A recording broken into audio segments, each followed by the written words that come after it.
বলা হয়ে থাকে রাশিয়ানদের যখন দেয়ালে পিঠ ঠেকে যায় তখন তারা বুনো ভালুকের চেয়েও নাকি হিংস্র হয়ে ওঠে। দ্বিতীয় বিশ্বযুদ্ধে জার্মান বাহিনীর রাশিয়া আগ্রাসনের পরিণতি কি হয়েছিল তা লেখা আছে ইতিহাসের পাতায়। এবারও কি একই ধরনের ঘটনা ঘটতে যাচ্ছে ইউক্রেনের বেলায়?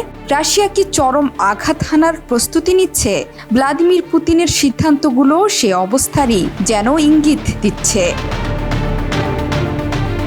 মধ্যপ্রাচ্য সংকটের ডামাডোলে রুশ ইউক্রেন যুদ্ধ থেকে চোখ সরে গিয়েছিল অনেকের। রুশ বাহিনীর একের পর এক বিজয় কেতন ওড়ার পর বেশিরভাগ মানুষ ধরেই নিয়েছিল যে যুদ্ধে গোহারা হাঁটতে চলেছে ইউক্রেন। যদিও বর্তমান গতি প্রকৃতি দেখে বোঝাই যাচ্ছে এবার একটু ধাক্কা খাচ্ছেন শক্তিশালী পুতিন। কারণ বেশ কদিন ধরেই রুশ ভূখণ্ডে ঢুকে নজিরবিহীন হামলা চালাচ্ছে পশ্চিমা সমর্থন এবং প্রশিক্ষণ পাওয়া ইউক্রেনীয় সেনারা। নজিরবিহীন এই হামলা গড়িয়েছে ষষ্ঠ দিনে। ইতোমধ্যে ইউক্রেনীয় সেনারা রাশিয়ার ভেতরে 10 কিলোমিটার অগ্রসর হয়েছে বলে জানাচ্ছে আন্তর্জাতিক গণমাধ্যম। গেল মঙ্গলবার সীমান্ত পার হয়ে রাশিয়ার পশ্চিমের কুর্স্ক অঞ্চলে হামলা শুরু করে মস্কোকে চমকে দেয় ইউক্রেন বাহিনী। প্রায় 2.5 বছরের যুদ্ধে প্রথমবারের মতো সবচেয়ে বড় হামলা চালালো কিয়েভের সৈন্যরা। সামাজিক মাধ্যমে ছড়িয়ে পড়েছে হামলার ভিডিও। দেখা যাচ্ছে কুর্স্কের সড়কে পড়ে আছে 15টি রুশ সামরিক যানের ধ্বংসস্তূপ। সেখানে ছিল রাশিয়ার হতাহত সৈন্যরাও। বিভিন্ন স্থানে ক্রমাগত হামলায় কুর্স্ক অঞ্চলে ছড়িয়ে পড়েছে আতঙ্ক।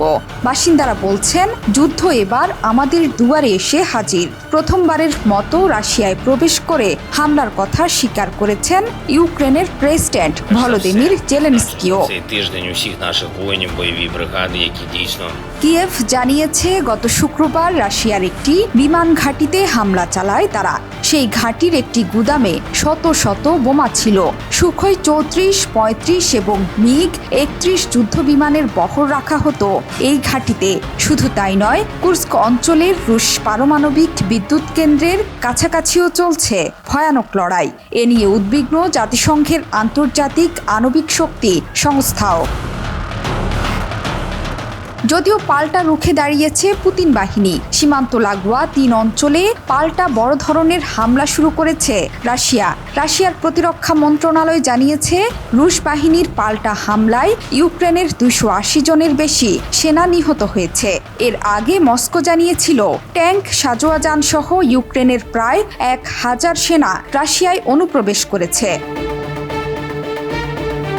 2022 সালের ফেব্রুয়ারিতে ইউক্রেনে হামলা শুরু করে রাশিয়া। এরপর বেশ কয়েকবার রাশিয়ায় আক্রমণ করে ইউক্রেন। তবে এবারই প্রথম রাশিয়ার এতটা ভেতরে ঢুকে হামলা করেছে কিয়েভ। জোহরা চৌধুরী সেতু, 71।